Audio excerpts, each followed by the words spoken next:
Assalamualaikum warahmatullahi wabarakatuh. Alhamdulillahilladzi allafa baina qulubina jami'a kama allafa bainal muhajirin wal ansar. Asyhadu an la ilaha illallahul wahidul qahhar wa asyhadu anna Muhammadan abduhu wa rasuluhu sayyidul khalaiqi wal bashar. Wa salawatullahi wa salamuhu ala sayyidina Muhammadanil mukhtar wa ala alihi wa ashabihil mustafainal akhyar wa man tabi'ahum bi ihsanin ila yaumil qarar. Amma ba'du, faqala Allah subhanahu wa ta'ala, a'udzu billahi minasy syaithanir rajim. Ya ayyuhalladzina amanu ijtanibu katsiran minadh-dhann inna ba'dadh-dhanni itsm wa la tajassasu wa la yaghtab ba'dukum ba'dha ayuhibbu ahadukum an yakula lahma akhihi maytan fakarihtumu wattaqullaha innallaha tawwabur rahim. Shadaqallahul azim. Bapak Ibu hadirin dan hadirat jamaah salat maghrib yang kami hormati, tuan-tuan guru terutama dan para orang-orang tua yang sangat kita muliakan. Alhamdulillah, kita sangat bersyukur, berbahagia kita masih diberikan Allah umur sampai kita berhari raya dan bahkan kita sudah berada di penghujung Syawal ini dan kembali kita melanjutkan majelis ilmu ini seperti biasa. Salawat dan salam kita sampaikan kepada Nabi kita Muhammad sallallahu alaihi wasallam dan juga kepada sahabat, keluarga serta seluruh pengikutnya. Semoga kita termasuk orang yang diberikan Allah keistimewaan berjumpa dan bersama dengan Rasulullah sallallahu alaihi wasallam nanti di yaumil mahsyar. Allahumma shalli wa sallim alaihi wa alaihim ajma'in. Hadirin dan hadirat yang dimuliakan Allah, hari-hari ini atau di akhir-akhir ini kita lebih banyak membaca dalam media atau mendengar tentang hal-hal yang membuat kita semakin curiga atau semakin banyak perasaan kita orang yang tidak suka dengan kita, orang-orang yang benci dengan kita atau kelompok kita. Mungkin saja itu ada benarnya, tapi tentunya lebih baiklah kita tidak banyak prasangka-prasangka yang tidak baik. Yang kedua, Bapak Ibu yang kami hormati, kita oleh karena banyak regulasi-regulasi, aturan-aturan, maka kadang-kadang kita seolah ragu dengan apa yang dikatakan Allah, apa yang menjadi petunjuk dari Allah dan Rasulnya. Ini pun menjadi masalah dalam kehidupan kita. Ketika Allah menurunkan suatu perintah, maka di ujung ayat khususnya atau setelah daripada perintah maupun larangan itu, Allah membuat tujuan daripada Allah menyampaikan, menjelaskan tujuan daripada perintah kepada kita itu. Contohnya ketika Allah menyuruh kita berwudu, mandi janabah, apa sebetulnya tujuannya? Apakah hanya sekedar untuk persyaratan beribadah di ujung ayat Allah katakan, ma yuridullahu liyaj'ala 'alaikum min haraj. Sesungguhnya Allah tidak berkeinginan lewat perintah itu untuk kesulitan, untuk kepayahan. Jadi Allah tidak ingin payah dan susah kepada kita, tapi Allah ingin memberikan lewat daripada perintah berwudu itu, ya, supaya kita menjadi orang yang bersih, supaya kita menjadi orang yang suci. Jadi kalau sudah habis kita berwudu, tak usah lagi cuci tangan bapak-bapak, ya, itu sudah cukup cuci tangan daripada berwudu itu. Harus ada keyakinan itu, karena Allah katakan liyutahhirakum. Yang kedua, Allah katakan waliyutimma ni'matahu 'alaikum, dan Allah ingin menyempurnakan nikmat-nikmatnya kepada kamu.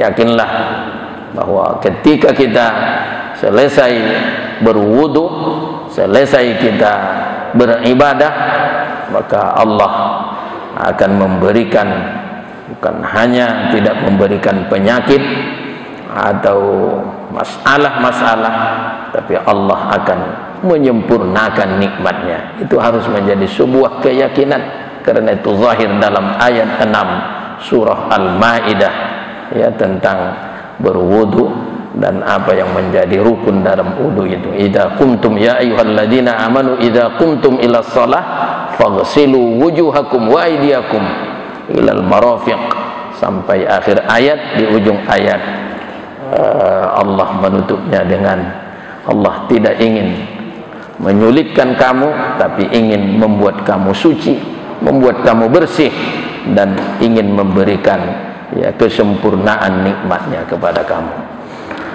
Hadirin dan hadirat yang dimuliakan Allah, tadi sudah disampaikan, ya, judul atau maudhu' daripada kajian kita, walaupun nanti tidak tercapai secara sempurna, ya, saya ingin menyampaikan ayat-ayat tentang pentingnya ukhuwah, begitu juga menebar kedamaian.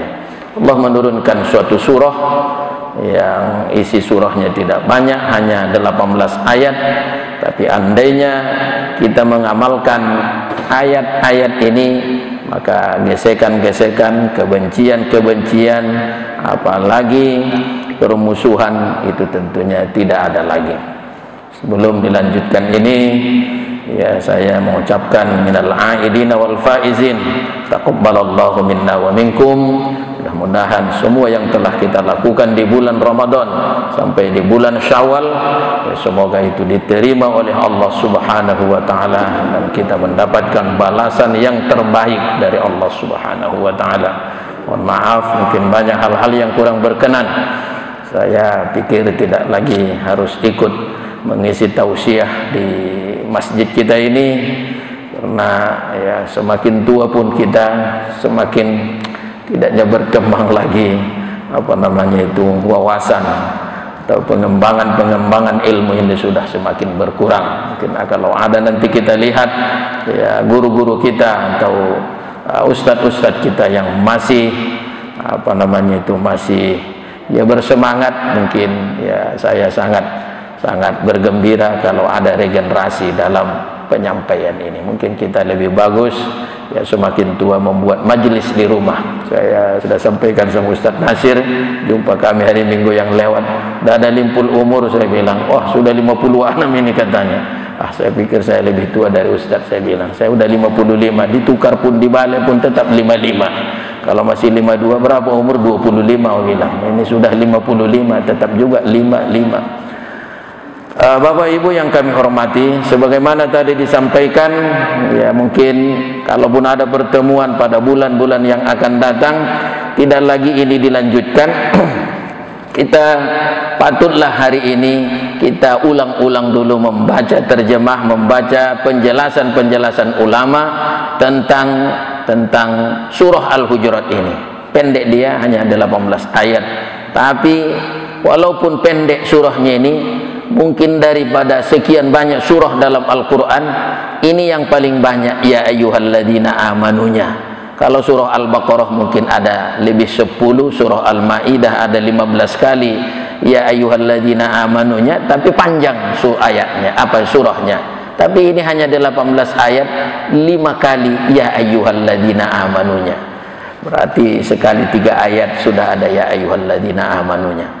Jadi ini menunjukkan pentingnya, karena Allah memanggil kita sebagai orang yang beriman. Pertama perintahnya dalam ayat ini supaya kita harus mendahulukan Allah dan Rasulnya, tidak boleh mendahulukan yang lain daripada Rasulullah dan Allah dan Rasulnya. Ya ayyuhalladzina amanu la tuqaddimu baina yadayillahi wa rasulih wattaqullaha innallaha samiun alim. Itu ayat pertama. Wahai orang yang beriman, jangan kamu mendahului Allah dan Rasulnya, ya, dan bertakwalah kamu kepada Allah, sesungguhnya Dia Maha mendengar dan Maha mengetahui. Bapak Ibu yang dimuliakan Allah, kadang-kadang kita dihadapkan dua yang mungkin berbeda. Ada perintah Allah, ada perintah yang lain, mana didahulukan? Kalau memang bisa sama-sama, ya tentunya tidak harus ditabrakkan. Kalau mana pilih Al-Quran atau Pancasila, ini tidak mesti ditabrakkan kan? Ini kan geger juga dalam hal ini. Tapi kalau umpamanya berbeda, dia harus pilih satu. Kalau itu tidak ada alternatif, haruslah didulukan Allah dan Rasulnya. Jadi banyak pemahaman dari ulama tentang ayat ini. Bahkan seorang sahabat yang memahami ayat ini, yaitu Mu'adz bin Jabal, ketika dia diutus sebagai mufti di Yaman, ketika dia menghadapi persoalan-persoalan, bagaimana dia menghadapinya. Ditanya dia, bagaimana engkau menjawab atau menghadapi masalah-masalah? Ya, pertama saya lihat dalam Al-Quran. Kalau ada dalam Al-Quran, itulah jawabannya. Yang kedua, kalau tidak ada, saya ingat penjelasan Rasulullah. Kalau sudah belum ada penjelasan, belum turun ayat tentang itu, atau saya tidak tahu, barulah saya menjawabnya, memutuskannya dengan ijtihad atau dengan pendapat saya. Itu pun pendapat itu kalau ternyata berbeda dengan Al-Quran dan Sunnah Rasulullah, itu harus ditinjau atau dibatalkan. Ini yang pertama. Yang kedua, Bapak dan Ibu yang dimuliakan Allah, Allah katakan, ya ayyuhalladzina amanu la tarfa'u aswatakum fawqa sautin nabi. Wahai orang yang beriman, janganlah kamu meninggikan suara kamu melebihi daripada suara Rasul. Jadi kita tidak pernah sama dengan Rasulullah. Kita tidak tahu seberapa tinggi kira-kira suara Rasulullah kalau dia bicara atau kalau dia berucap di hadapan sahabat. Tapi dalam ayat Allah sangat tidak suka dengan suara-suara yang sangat keras, membentak, memarahi, atau mungkin menjerit. Inna angkarul aswati la sautul hamir. Sesungguhnya suara yang paling tak disukai Allah itu adalah suara keledai. Ya, mungkin bapak-bapak kalau ke Arab atau jumpa dengan himar, keledai, boleh juga lah didengar suaranya. Kalau seperti itu, janganlah seperti itu suara kita. Kadang-kadang kan banyak orang suka membentak, suka meninggikan suaranya. Maka oleh karena itu bapak-bapak, kalau kita berziarah kepada Rasulullah di makbarahnya, di makomnya, maka kita haruslah menjaga adab. Kalau sedikit kita nanti marah, itu polisi-polisi yang menjaga itu makom Rasulullah, berbisik, jangan keras suara. Kalau ada yang merekam, memoto, itu dilarang. Walaupun kadang-kadang karena banyak kali yang melakukannya tak bisa dilarang, tapi prinsipnya tidak boleh melakukan sesuatu perbuatan yang dianggap itu tidak beradab kepada Rasulullah sallallahu alaihi wasallam. Kemudian Allah memuji orang yang merendahkan suaranya kepada Rasulullah. Innalladzina yaghudduna aswatahum inda Rasulillah ulaikal ladzina imtahanallahu qulubahum littaqwa. Orang-orang yang merendahkan suaranya di hadapan Rasulullah, merekalah yang diberikan Allah nikmat anugerah takwa ke dalam hatinya. Kemudian yang ketiga ada ya ayyuhalladzina amanu. Yang ketiga, pertama tadi supaya jangan mendahului Rasul dan Allah dan Rasul. Yang kedua supaya jangan meninggikan suara di hadapan Rasulullah atau melebihi dari suara Rasulullah. Ya ayyuhalladzina amanu yang ketiga adalah supaya berhati-hati menerima informasi. Ya ayyuhalladzina amanu in ja'akum fasiqun binaba'in fatabayyanu an tusibu qauman bijahalatin fatusbihu ala ma fa'altum nadimin.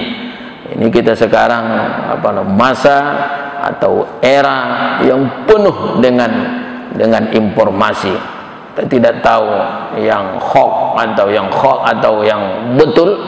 Pokoknya ya kita sudah menyebarkannya, rupanya hoax itu katanya. Sudah bebas Habib Rizik katanya, padahal dituntutnya ya diponisnya 6 bulan, belum lagi ya tuduhan yang lain. Jadi hal-hal seperti itu. Jadi kita sudah diingatkan Allah jauh sebelum ada media-media ya yang terkini ini. Allah sudah mengingatkan kita jangan sampai kita menyesal karena kita menerima ya informasi dari orang-orang yang sesat atau orang yang fasik. Ya ayyuhalladzina amanu, wahai orang yang beriman, in ja'akum fasikun binaba'in, kalau datang orang fasik membawa berita, fatabayyanu, hendaklah kamu tabayyun, cek in recheck. Jadi siapa itu orang yang fasik? Kalau dia membawa berita yang tidak benar, fasik itu. Nah, jadi itu logikanya. Jadi mudah orang membawa fasik itu, menjadi fasik itu. Kalau dia membawa berita yang tidak benar, itu fasik. Karena Allah tadi tidak menyebutkan siapa dia. Pokoknya kalau datang membawa berita yang tidak benar, yang membuat orang rugi dan membuat dia kemudian menjadi menyesal, itu membuat dia fasik. Jadi kalau kita ikut juga menyebarkan berita yang tidak benar, ya jangan-jangan kita juga ikut dianggap fasik. Bapak Ibu yang dimuliakan Allah, hari ini seolah-olah sudah buruk kali keadaan ini, padahal sebetulnya tidak nyepala seperti itu. Biasa-biasanya ini, walaupun ada yang mungkin harus kita waspadai, memang mesti kita waspada. Itu selalu diingatkan Allah kita supaya waspada di antara ayatnya, warabitu ya ayyuhalladzina amanu sabiru wasabiru warabitu, wahai orang yang beriman, bersabar kamu, kemudian ya tingkatkan selalu kesabaranmu. Sabar dalam ayat ini supaya kita ini betul-betul yang menjadi orang yang berjuang, orang yang kuat dan terus meningkatkan kekuatannya. Kemudian Allah katakan warabitu, hendaklah kamu waspada. Robit itu artinya jangan lengah. Jangan lengah kamu dalam hidup ini, karena kamu tidak tahu musuh itu datangnya dari mana. Mungkin sebelah kiri, mungkin sebelah kanan, mungkin sebelah depan, atau dari mana-mana dia. Dalam ayat 17 surah Al-A'raf Allah katakan musuh itu bisa dari empat sisi, empat arah. Ya, min baini aidikum, dari sebelah, dari hadapan kamu ada yang langsung kamu lihat. Wa min khalfihim, ya, dari belakangnya. Wa an aimanihim, dari belakang, dari kanan. Wa an syama'ilihim, dan dari sebelah kirinya. Ya, walaupun para ulama mengartikan arah ini sebetulnya sebagai kinayah, bukan zahir, ya, karena kalau kita lihat sebelah kanan kawannya, sebelah kiri pun kawan, apalagi di sini semuanya kawan.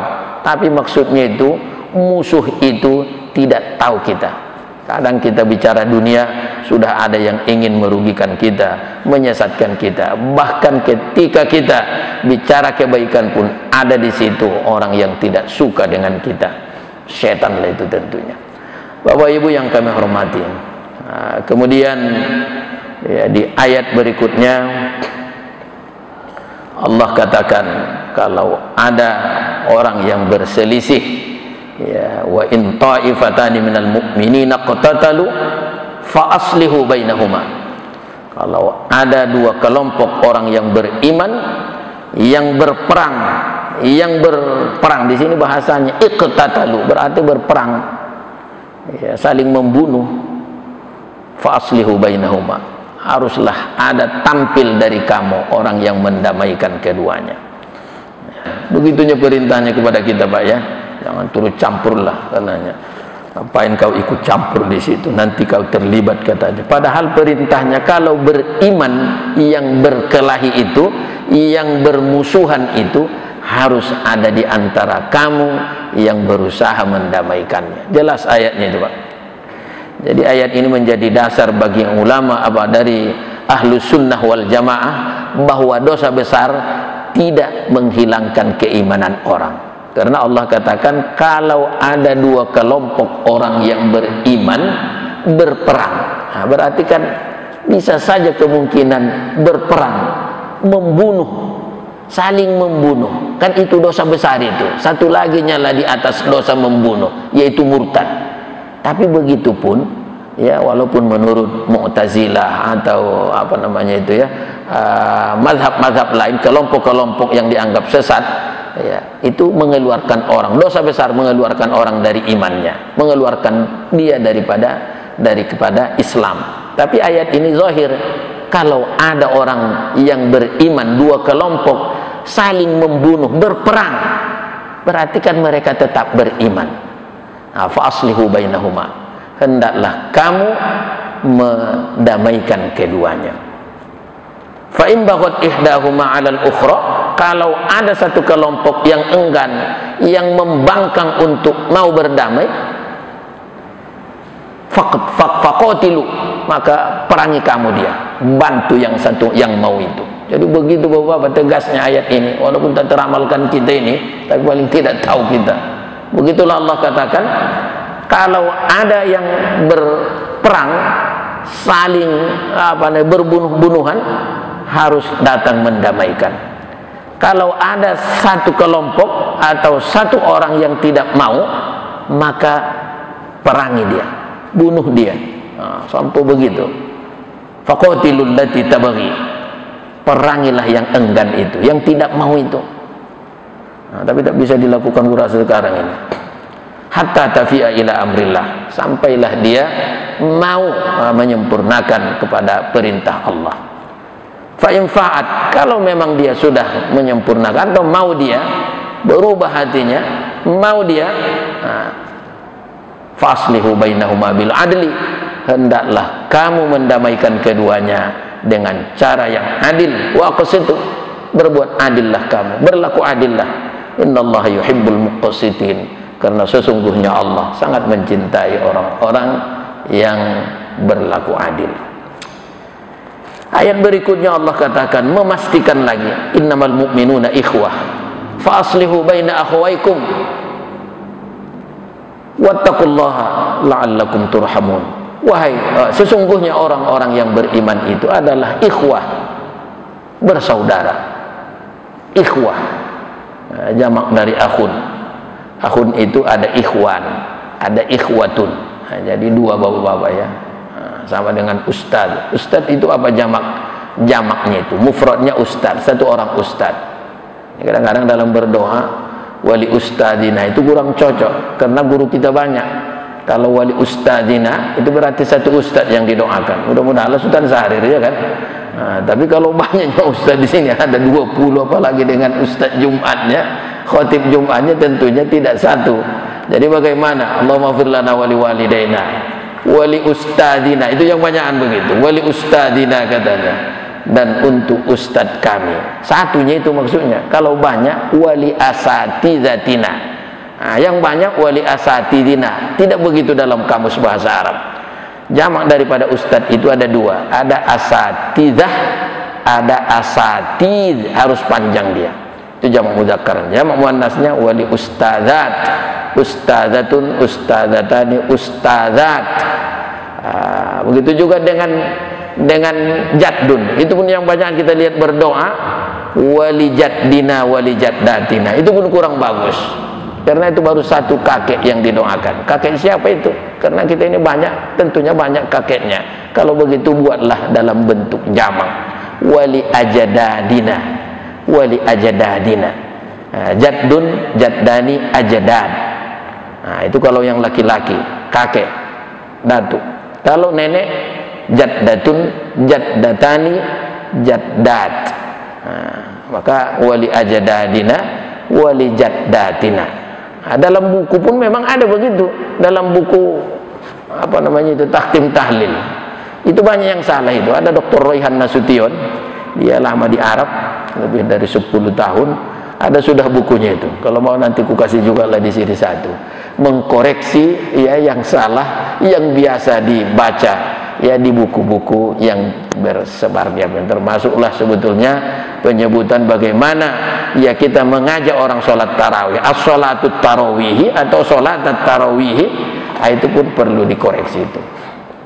Dulu yang rajin itu Profesor Ramli Abdul Wahid, kemudian almarhum Ustadz Hafiz Yazid, mereka ya Allahu yarham ya, kita rindu dengan orang yang begitu. Kalau saya ya tidak pernah suka kali mengkoreksi begitu, karena dikoreksi pun nanti tak bisa juga berubah. Saya di masjid saya koreksi 2 kali 3 kali, malah saya rasa 50 kali pun tak bisa ini kupikir, maka saya berhenti.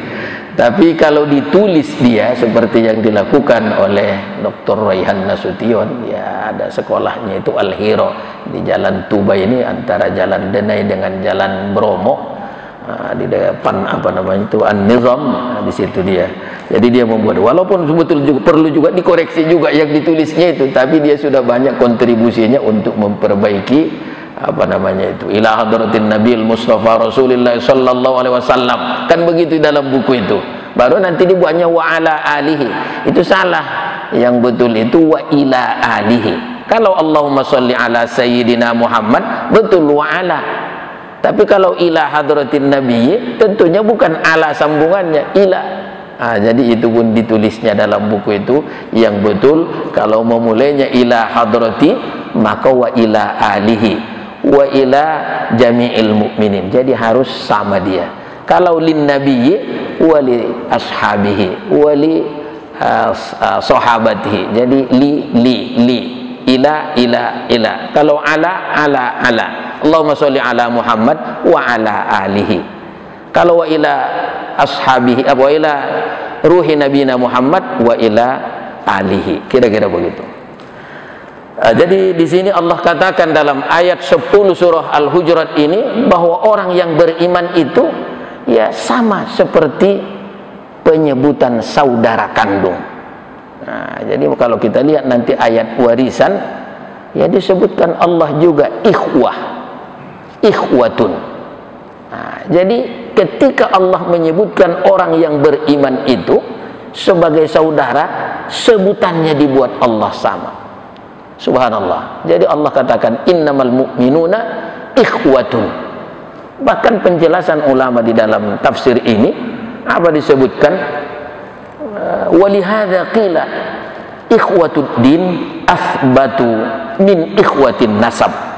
Persaudaraan disebabkan agama itu lebih kuat daripada persaudaraan karena nasab. Kita punya saudara karena sama ibunya, sama ayahnya. Tapi dibanding dengan persaudaraan agama lebih kuat persaudaraan agama. Kenapa? Katanya fa inna ikhwatan nasabi tanqati'u bi mukhalafatid din. Karena persaudaraan disebabkan satu nasab, disebabkan nasab itu bisa putus disebabkan berbeda agama. Bayangkan itu bapak dan ibu-ibu, walaupun anak kandungnya, tapi kalau sudah berbeda agama, siapa yang menjadi wali hakim, wali nikahnya? Bukan dia, harus yang seagama. Akan begitu. Siapa yang dalam hal itu kepala kawal, akan begitu. Saya banyak kali ya, yang saya nikahkan orang yang tidak punya wali. Ya, mudah-mudahan sahlah itu. Ya, tidak dianggap saya fasik ketika menikahkan itu. Karena tidak ada. Diselidiki ayahmu ada yang udah Islam, tidak. Saudaramu ada yang masuk Islam, tidak. Pakcimu, tidak. Kalau begitu putuslah dia ya kewaliannya, walaupun nasab ada, tapi dengan agama tidak putus. Inilah logikanya menurut ya Syekh Al-Qurtubi ini dalam tafsir ini, fa inna ikhwatan nasabi tanqati'u bi mukhalafatid din. bahwa sesungguhnya ya tentunya tidak semua hal, tapi ada dalam hal-hal tertentu berbeda agama walaupun bersama nasab itu bisa putus hubungan dia dengan ya ayahnya mungkin atau saudara kandungnya dan yang lainnya. Ketika bicara warisan, kalau berbeda agama maka mereka tidak saling mewarisi, kan begitu Pak ya. Jadi agama itu, ikhwatud din itu lebih kuat. Wa ikhwatud dini la tanqati'u bi mukhalafatin nasab, bahwa sesungguhnya berbeda sama agama, persaudaraan karena agama itu ya tidak putus karena berbeda nasab. Wa fis sahihaini, dalam hadis riwayat Bukhari dan Muslim, ini banyak petunjuk Rasulullah sallallahu alaihi wasallam kepada kita dalam menjaga ukhuwah itu. Pertama kata Rasulullah, la tahasadu, jangan kamu saling dengki. Tidak boleh kita dengki dengan saudara kita soal dia lebih maju, yaitu pemberian Allah, malah perlu harus kita doakan. Tapi itu tidak mudah Pak, kita ada sifat ghobtoh dalam hati kita ya, artinya kita ingin seperti saudara kita, lama-lama nanti ingin kita lebih dari kawan kita itu, lama-lama nanti ingin kita yang dia punya pindah ke kita. Kalau sepeda motornya pindah masih lumayan, tak punya istri kawan kita pun ingin pindah ke kita. Itu macam-macam itu Pak ya. Jadi Rasulullah ingatkan, la tahasadu, jangan kamu saling hasad, wala tabaghadu, jangan kamu saling benci, wala tajassasu, tahassasu. Tahassasu ini kira-kira ada perasaan ya, hasis itu kan ada rasa. Jangan kamu menyimpan perasaan yang tidak baik dengan saudaramu. Nah, kadang-kadang ada perasaan tak cocok dia ini sewiyahnya, jangan ada itu. Begitulah halusnya, wala tahassasu, jangan kamu menyimpan perasaan yang tidak baik kepada saudaramu. Wala tajassasu. Nah, kalau tahassasu itu tadi menyimpan perasaan yang buruk, kalau tajassasu jangan mencari-cari keburukannya. Wala tajassasu, dalam ayat berikutnya pun nanti ada begitu, wala tajassasu, jangan kamu mencari-cari mencari-cari kesalahannya. Baru wala tanajasu, jangan kamu mendiamkannya. Arti kita tidak boleh karena ada sesuatu yang tidak suka kita dengannya, atau mungkin karena kita ada sesuatu masalah kita tak mau lagi menegur. Jadi mendiamkan, kalau biasanya kita asal jumpa mengucapkan salam atau mungkin tegur sapa, nah ini jangan dihentikan itu. Kira-kira begitu, jangan kamu mendiamkan saudaramu. Cuma sekarang ada yang tak bisa lagi dilakukan. Biasanya kan kalau jumpa kita senyum, sekarang senyum tak ada gunanya lagi kalau pakai masker. Dibuka juga lah sedikit, wah senyum baru tutup lagi. Orang kadang sudah senyum baru sadar saya maskernya, aduh sia-sia lah itu kupikir. Mungkin ibu-ibu pun dan bapak-bapak ada juga pengalaman begitu. Oh, pikir sudah senyum mawar sama kawan, udah senyum, tapi tak ada gunanya. Yang nampak ya masker itu juga. Sekali lagi buka juga lah supaya tahu ya, kita yang senyum, karena itu bagian daripada suruhan agama. Wa kunu ibadallah, jadilah kamu menjadi hamba Allah yang baik, ikhwanan, yang bersaudara. Jadi Allah sekali menyebutkan ikhwatun, ya sekali menyebutkan bahwa kita yang sama agama ini ikhwanan, sama dengan penyebutan kalau kita satu nasab.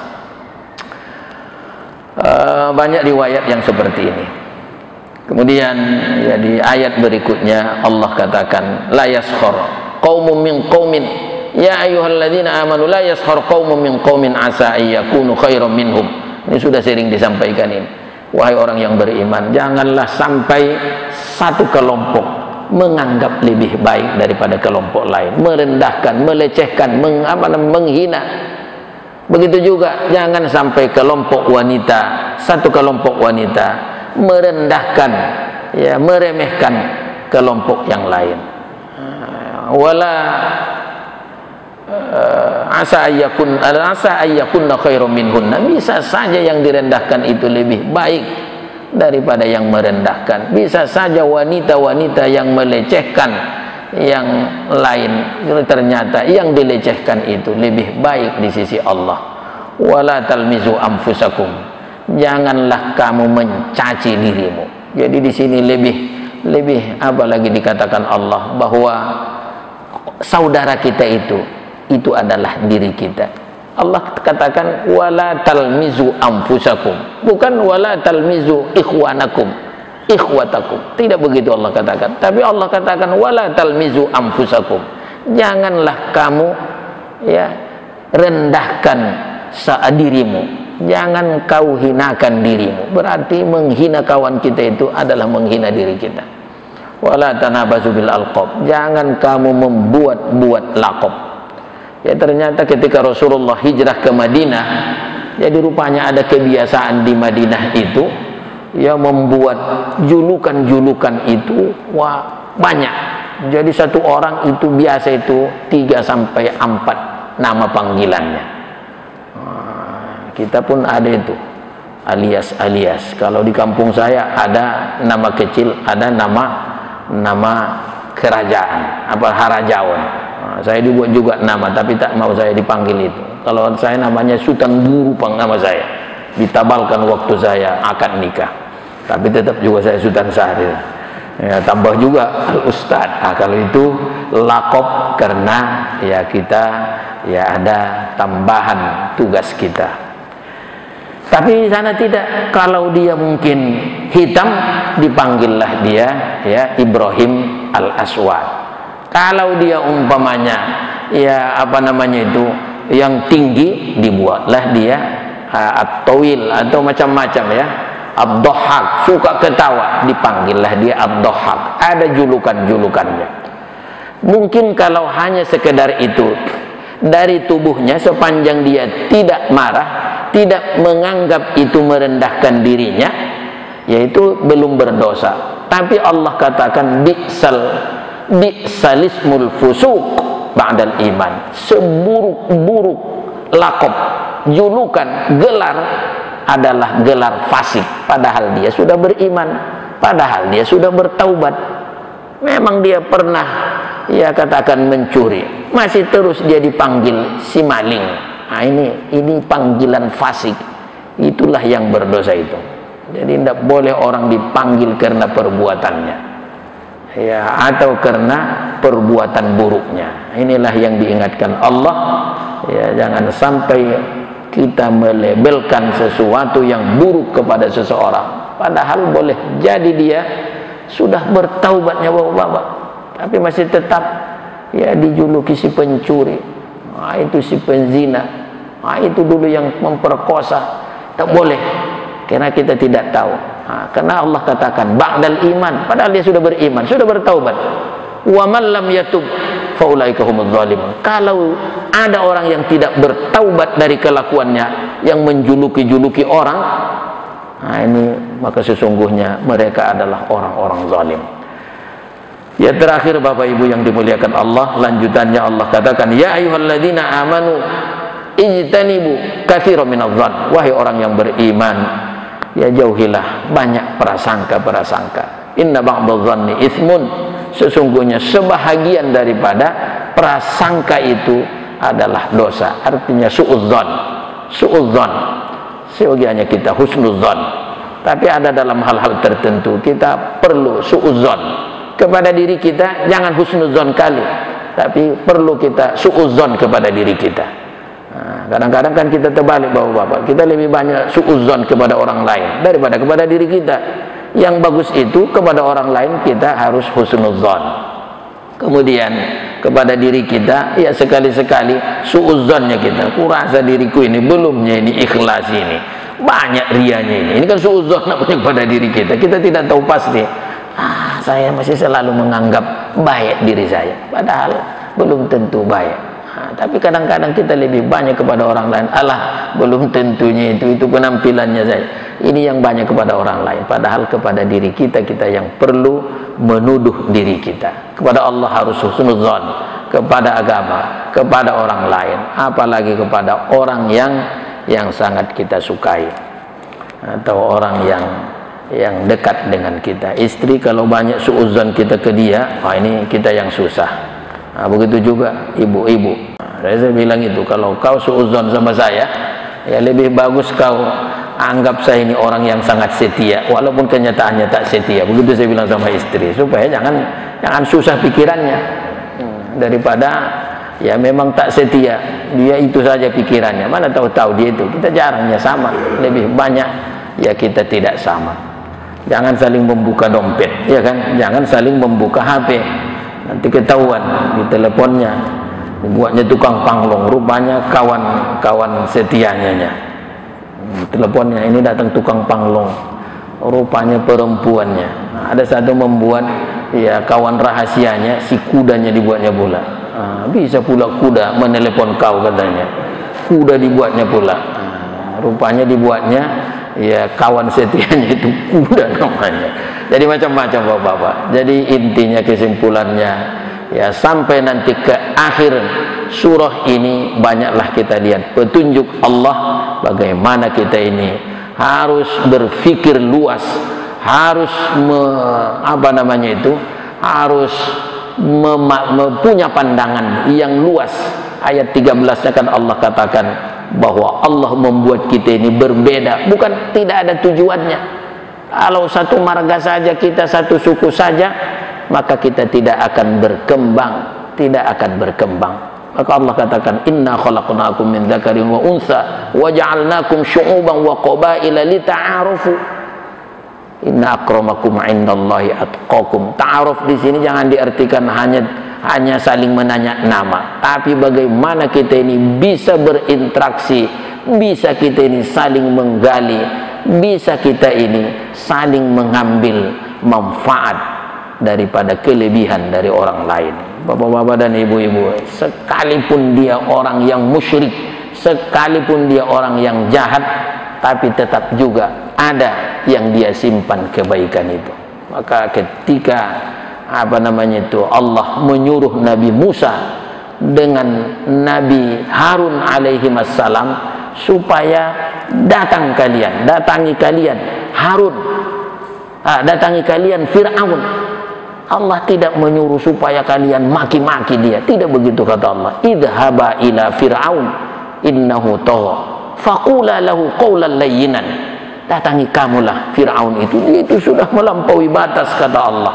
Maka ucapkan kamulah ya kalimat, ucapan yang lembut. Nah, ini mohon maaflah bapak-bapak, orang lebih suka kalau kejam ustadznya itu daripada lembut. Kita kadang-kadang tegas dulu bikin usaha, udah tegas, kurang lagi katanya. Tapi kalau sudah memaki kita, ini yang cocok ustadz, padahal banyak orang tak suka. Banyak orang tak suka dengan cakap kita itu. Yang dapat hanya 3, yang lari ada 20, belum lagi hilang dari kita lagi. Nah ini, jadi tetap juga lah harus bervariasi. Jadi kalau memanggil ustadz, jangan semua yang keras-keras di sini pak. Umumnya masjid-masjid, kecuali masjid apa, yaitu yang keras-keras yang disukai. Tapi kalau yang lembut-lembut, itu penakutnya. Padahal bukannya soal penakut, tapi memang ada saatnya kita, kalau ke orang jahat, jangan sampai kita berkata kasar, karena dia sudah biasa kasar. Tapi kalau kepada orang yang tak biasa kasar, ya sekali-sekali kasar, takut dia itu. Bapak dan ibu yang dimuliakan Allah, begitulah variasinya dibuat Allah. Ada ucapan qaulan layyinan, ada qaulan ma'rufa, ada qaulan sadida, ada namanya qaulan karima. Tapi ada juga nanti suara yang tidak disukai Allah. Jadi inilah kajiannya tadi, harus merendahkan suara, melembutkan, jangan sampai menerima berita-berita yang belum pasti kebenarannya. Ya harus kita waspada dalam hidup ini, kemudian kita harus ya menjaga jangan sampai ada perasaan, bukan saja ya mukanya yang malu, tapi hatinya pun jangan sampai kita sentuh dia sehingga ada perasaan yang tidak baik. Itulah makna daripada wala tahassasu, wala tahassasu. Ini bisa luas maknanya. Jangan sampai kita menyimpan perasaan yang buruk, atau jangan sampai kau menggores perasaan hati kawanmu. Al-mu'minu amikul ahsas, begitu kata Yusuf Al-Qaradawi. Orang yang beriman itu tinggi dalam perasaannya. Kalau ada orang tak punya perasaan, itu berarti imannya kurang sempurna lah itu. Terima kasih, mohon bapak-bapak dan ibu-ibu, hadanallahu wa iyyakum. Wassalamualaikum warahmatullahi wabarakatuh. Bismillahirrahmanirrahim. Alhamdulillahirabbil alamin. Wassalatu wassalamu ala asyrafil anbiya'i wal mursalin wa ala alihi wa sahbihi ajma'in. Allahumma hdina bihidayatil Qur'an wa nawwir qulubana binuri hidayatik kama nawwartal arda binuri syamsika abadan abada. Allahumma ja'alil Qur'ana lana fid dunya qarina wa fil qabri mu'nisa wa fil qiyamati syafi'a wa 'ala sirati nura wa fil qiyamati syafi'a wa 'ala sirati nura wa fil jannati rafiqa wa minan nari sitran wa hijaba. Allahumma ja'al jam'ana hadza jam'an marhuma wa tafarruqana min ba'di hadza tafarruqan ma'suma. Rabbana atina fid dunya hasanah wa fil akhirati hasanah wa qina adzaban nar. Walhamdulillahi rabbil alamin. Taqabbalallahu minkum.